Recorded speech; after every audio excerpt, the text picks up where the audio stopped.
Hey, I'm live. It's late night, guys. I couldn't sleep. I tried, woke up, and I got a new job that I'm starting, and just anxious, and I needed to get some videos out, so I put together some news clips, and there's 7 prisons closed, most of them camps. I got a call from a guy that used to call me before he went in, Brian, from Duluth, and they were sending him over to Sheridan, Oregon. So yeah, the prisons are closing, and we're gonna find out why. And right after my little intro here, guys.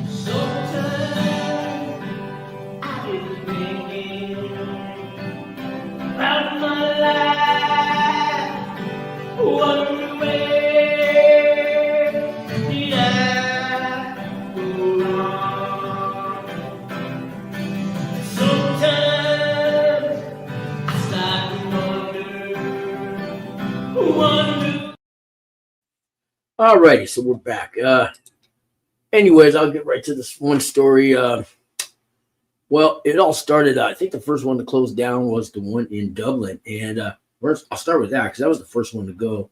And I did a little story about this with a couple ladies that were on my show before they went to prison. Now they're out, and they both have channels, and I want to say hello to them. Fed Phoenix and Angie Talks Prison, and I tried to put some links to their channels on here. But here's what happened at Dublin. Front of the Federal Correction Center in Dublin, as this location is now slated to close. The Federal Bureau of Prisons says they put resources into improving the center, but have not seen much of an impact. Director Colette Peters said in a statement, "We have determined that FCI Dublin is not meeting expected standards and that the best course of action is to close the facility. It's a place at the center of a years-long sexual abuse investigation. At least 8 employees, including a former warden and chaplain, have been charged with sexually abusing inmates." Hey, back when we did the story, they'd only had the chaplain, but the Angie had done time there, and she said there's a whole lot of other people doing it, So since then, yeah, I mean, I've talked to other women who've been in Dublin, and it's crazy. They did it in Atlanta. They're raping women, guys. These guards are raping women, basically what it is. And yeah, I know some of these women are what you might think. Oh, well, they're some of the women. Hey, a little horny, a little locked up, but you don't. It's not right, man. And they're finally putting these people away. Finally. 5 have pleaded guilty and 2 were convicted at trial. He's very nasty with all the girls. He liked to see us naked in the showers. This woman served 25 months at the Dublin Center. She asked us not to show her face or reveal her name, but she says what happened inside those walls was horrifying. The officers there that insulting us, they basically see us in the showers. They open the curtains. The Bureau of Prisons would not say where they are transferring the inmates due to safety and security reasons. However, they are most likely transferring them to places far away from here. The closest federal women's prison is nearly 400 miles away, down in Victorville. Another former inmate says the transferring process can be brutal. They put those women in shackles on their wrists, on their ankles, put them in buses for days and days to try to transfer. Days to go 4 hours. I mean, it's bad for the women and the men. Sometimes, like, I know a guy, he made the mistake of not showing up at the prison to turn himself in. He had to self-surrender, but his lawyer told him, "Oh, you got to go to the marshals. You can't just show up at a prison." These lawyers, man, some of them, they'll get you up to the sentence. They haven't a clue what happens afterwards. In the federal system, I always say, don't pay for a lawyer, man. Use a court-appointed one. It'll in the feds, those are good lawyers. Save your money, save it for your family. But these lawyers don't know what happens afterwards. And man, they call it diesel therapy too. Sometimes they transfer you. You get a transfer for 2 years. You're on a bus, man, and it ain't nothing nice. Man. Let's finish for this. them across the country, sometimes months. Emily Shapiro with the California Coalition for Women Prisoners says the closure is concerning. A federal judge recently decided a special master will oversee operations in Dublin. Now the center is closing. Shapiro says the inmates will go to locations that won't have a special master. This kind of abrupt closure really feels like a total evasion of accountability to survivors, incarcerated people, and advocates. She is calling on the federal government to investigate the entire Bureau of Prisons. In Dublin, Ryan Curry, ABC 7 News. And now they've shut it down completely. It's shut it down completely. Yep. So I want to get to this story here about the other prisons that are closing. I got something I'm going to have my little computer pen and read for you. Let me show you some clips of these prisons, but we'll start with this one. Let's see here. The BOP will be no exception. Standalone camps are vulnerable. FPC Duluth, FPC Morgantown, and FPC Pensacola were the first to go, but they are expensive as they have their own warden, associate wardens, and administrative staff. Those that are satellite camps share these resources. This makes places like FPC Bryan, TX, Female Prison, FPC Montgomery, AL, and FPC Yankton, SD, as possible candidates for future closures. The prison camps will close over the coming months, and thousands of prisoners will be shipped to new locations. It will put stress on the agency as it comes to terms that it will be a much small organization under a Trump administration, and private prisons may become the new alternative. Yeah, and there's more to this story here. I'll start at the. I'll read you some more of this story. I won't read it. I'll have this thing read it. Why are they closing all these prisons down? You might say, and a lot of people that have nonviolent crimes. Where are they going to go? So I was in Florence, Colorado, and they were going to close that one down, the camp, about a year ago. I think it was down to 80 inmates, and now it's like 500 inmates. So that one they're using. Let's go along. Let's see. Let's find out Federal why. Bureau of Prisons, BOP, announced a surprise move to close 6 federal prison camps and permanently close FCI Dublin. That facility, a troubled women's prison in California, earned the name Rape Club after the warden, chaplain, and several staff members were found guilty of federal crimes for inappropriate relationships with female prisoners. The move caught most everyone in the BOP off guard. AFG Local 1237 President FCI Mendota told me in an interview that this was a complete surprise. As a local union president and longtime employee. Yeah. What else? The BOP. Let's see here. They're The closing move caught down. most everyone in the BOP off guard. I read that one here. 400. The BOP is permanently shuttering FCI Dublin. Hundreds of prisoners were moved from FCI Dublin and No. We got that. the satellite camp in May 2024 after unsuccessful reorganization of the facility following the scandal. While there have been no prisoners at the facility, one insider told me they had hoped it would reopen. That will not happen. Also closing are the standalone camps at FPC Pensacola, FPC Morgantown, and FPC Duluth. Prisoners will start to be moved within the next few months to other prisons. Also, satellite prisons, those located on the perimeter of higher security prisons, are closing, including FCI Oxford, WI. Actually had already moved many prisoners in the summer of 2024, FCI Englewood, CO, and FCI Loretto, PA. There will be over 400 staff displaced and offered positions at other prisons across the country where staffing levels have been low across the agency. The BOP issued a statement saying, many employees affected by this decision will move from one part of a facility to another part of the same facility. The remaining employees will have the opportunity to move to different FBOP facilities. The FBOP is not. I don't really care about the employees, man. I really don't care. They make big money. They don't do shit. They might come there thinking they care about an inmate, want to help them, with getting ready, prepared for they call it re-entry. Once they're there for a year or two, man, they just like a politician. They might start off good, man, but they end up corrupt. All these, and they don't like to be called guards, so I'll call them guards. All they care about is their pension, man, and how much money they're making, and then buying a second house, and and half these guys, they just never got caught. I mean, I'm sure there's decent ones at a camp because they know they're not going to be asked to bring in any contraband because there's no fence in a camp. Okay, I spent 4 years in a camp. You want something brought in, man, you just go to the side of the road and pick it up. It's no secret. I'm not giving nothing away. I've prison without a fence. Hello. It doesn't take brain surgery to figure out how they get stuff in.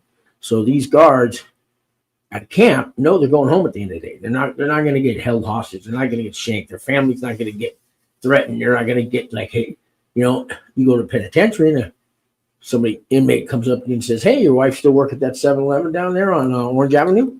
She get off at 6 o'clock still? because I don't know if she's gonna make it home tomorrow night after her shift unless you bring me this package, you know. So, but it's a different life in a camp. You know what I mean? Different life in a camp. Yeah, totally different life. So I don't know what anybody thinks about that. Hey, there's somebody in the room. I just turned on the chat room. I didn't think anybody would be here. What's up? So let's see what you got to say. Wow.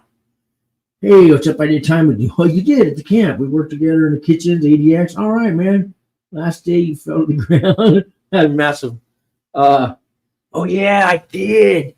So they hosed me down with this hose, right? A big old fire hose thing, right? And that they used to clean the big kettles. And they got, the floor was so slippery, man. Oh damn, I remember that, man.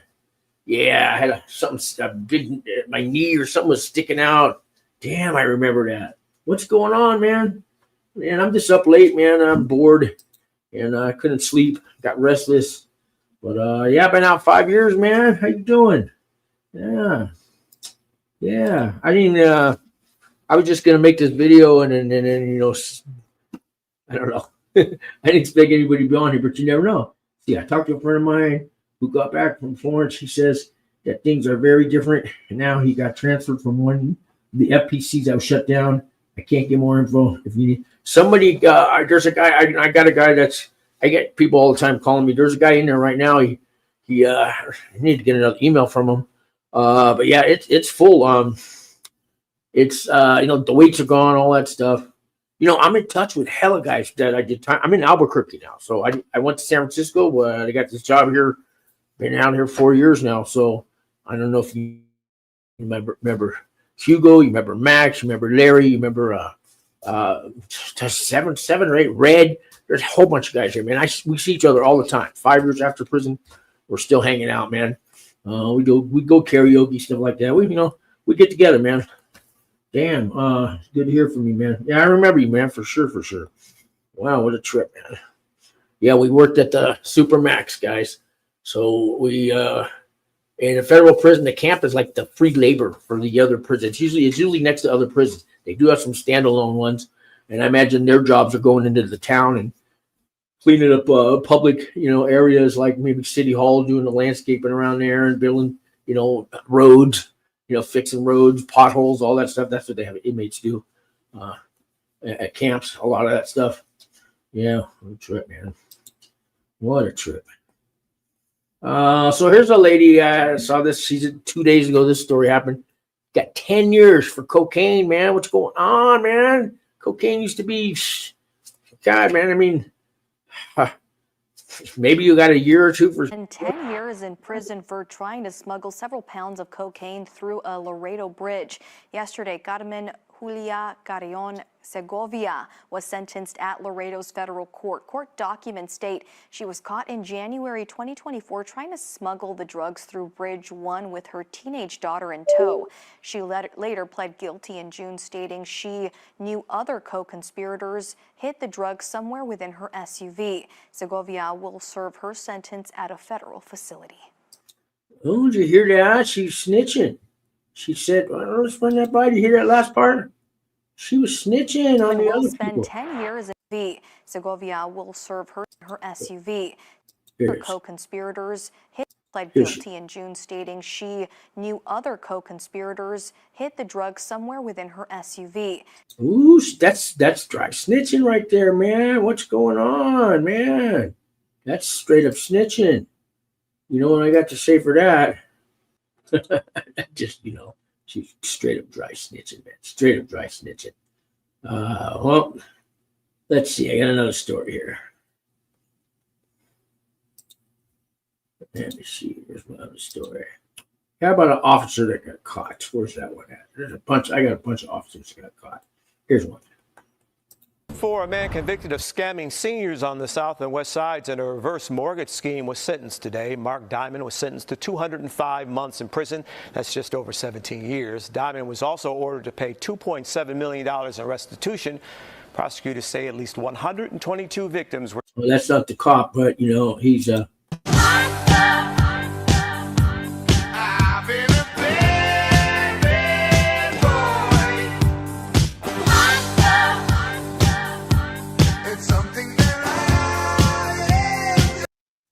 I just had to throw that in there. Let me get to this story here. Well, I guess I cut off the story. We can hear it again. Where's the cop that got caught? I think this is it. Targeted, losing about $10 million in the equity of their homes. Oh, yeah, he's Diamond was also ordered to pay $2.7 million in restitution. Prosecutors say at least scamming senior 122 citizen. victims were targeted, losing about $10 million in the equity of their homes. Matt Cox, eat your heart out, man. You got competition. Shit. Max. A man convicted of scamming seniors on the south and west sides. Yeah, we got that one already. We got that. Here's the officer that got caught. The ex-police officers convicted in George Floyd's killing will walk out of federal prison tomorrow.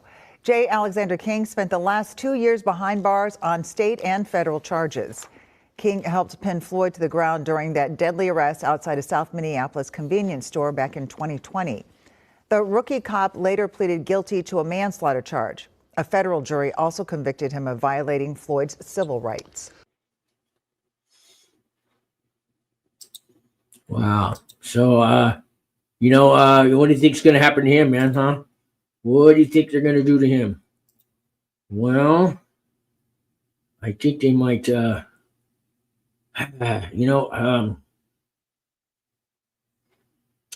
well, my guess is what's going to happen to him,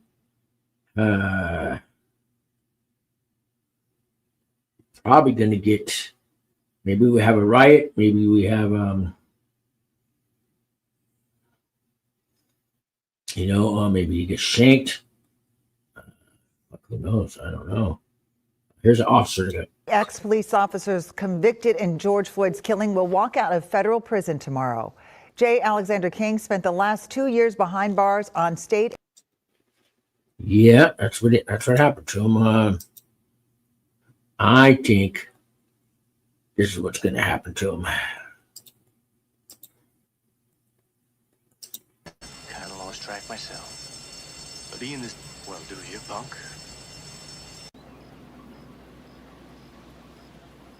Well, do you, punk? Yeah, that's it, man. Do you feel lucky, huh, punk? I don't know, man. I don't know.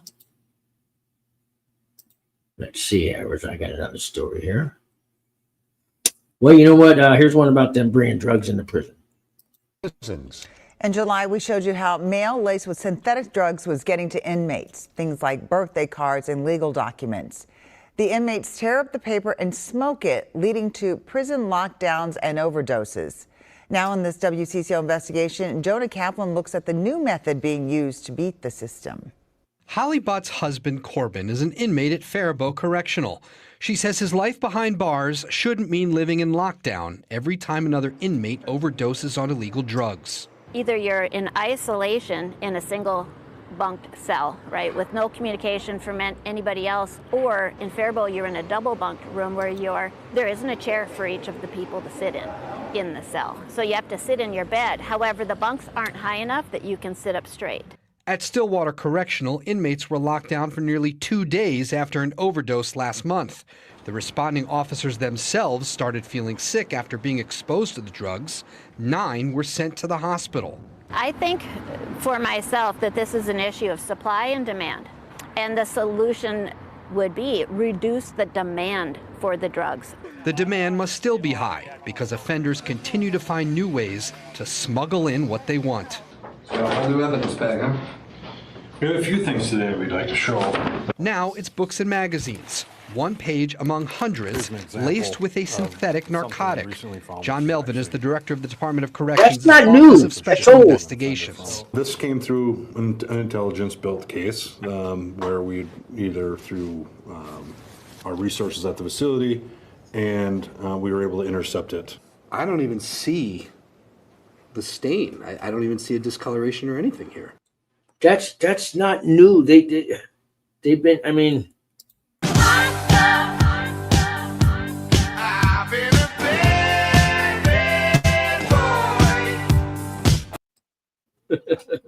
It's not new though. They've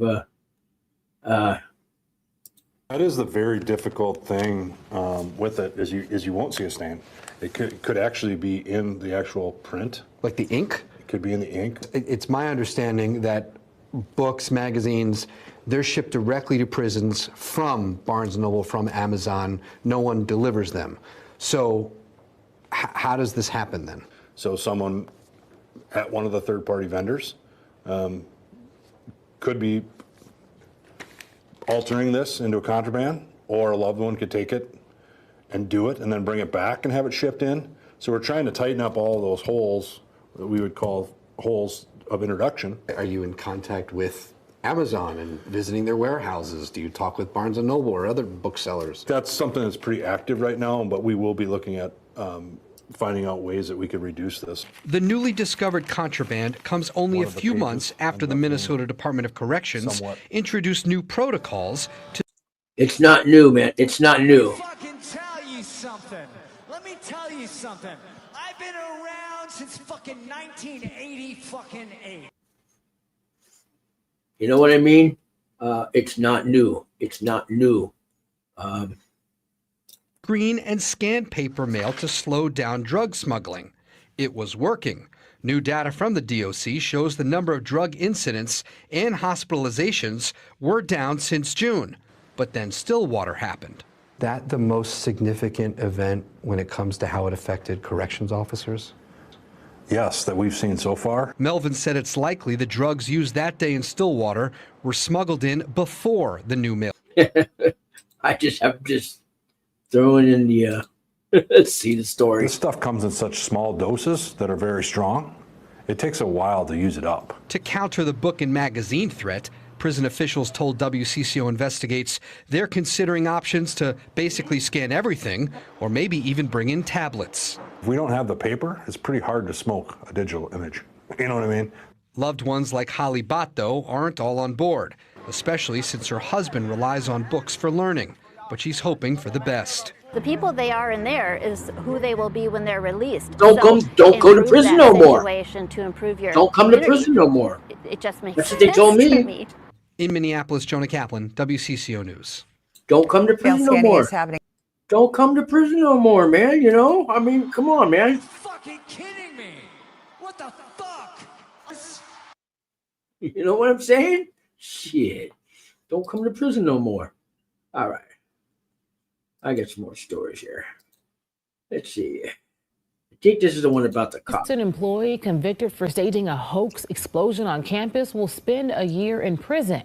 A federal judge sentenced Jason Duhame yesterday.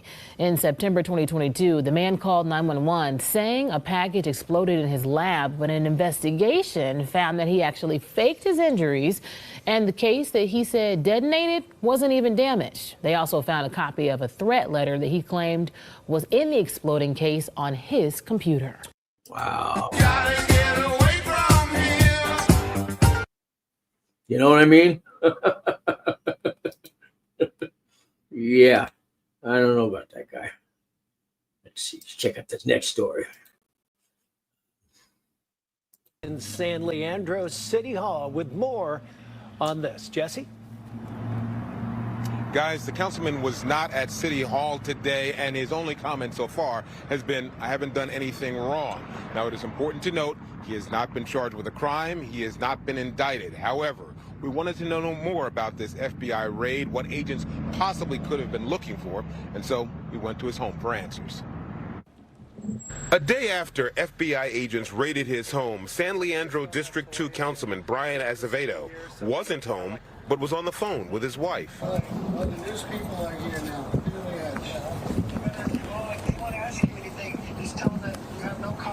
The search of Azevedo's home came after he and others, including recalled Oakland Mayor Sheng Tao, visited Vietnam.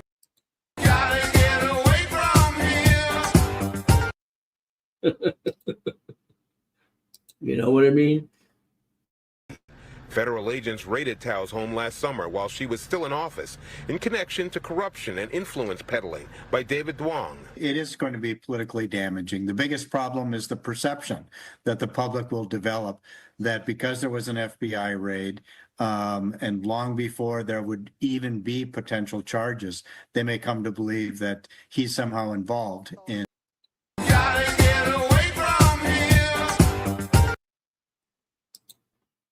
the nefarious. Azevedo has previously said he's done nothing wrong. It's something that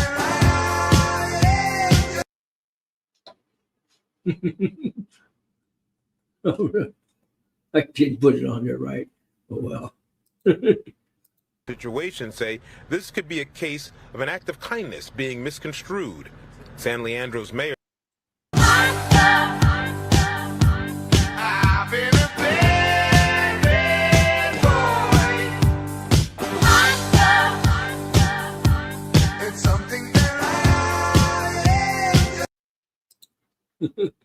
be business as usual when the 6 council members and he conduct city business at their next meeting Tuesday. So at this point in time, we don't have information from the FBI about what they were doing here in San Leandro. And so absent that, it's hard to have a concern of any kind. We're waiting to see what information. You fucking kidding me? What the fuck? I'm not fucking Justin Bieber, you motherfucker. Hey, here's the cop. Here's the cop. The ex-police officers convicted in George Floyd's killing will walk out of federal prison tomorrow. J. Alexander King spent the last 2 years behind bars on state and federal charges. King helped pin Floyd to the ground during that deadly arrest outside a South Minneapolis convenience store back in 2020. The rookie cop later pleaded guilty to a manslaughter charge. A federal jury also convicted him of violating Floyd's civil rights. I don't know what happened to the cop. Oh, well, I guess that's about it. What was it? Yeah, I don't know what happened to the cop. I had a story about a cop, but I got a bunch of them. Yeah. I'll have a bunch of them for another video. And that's about it, guys. I just wanted to get a video out there. You know, if anybody wanted to chat, they could, or put the link up. But anyways, guys, thanks for watching. I'll do another video tomorrow. Thanks.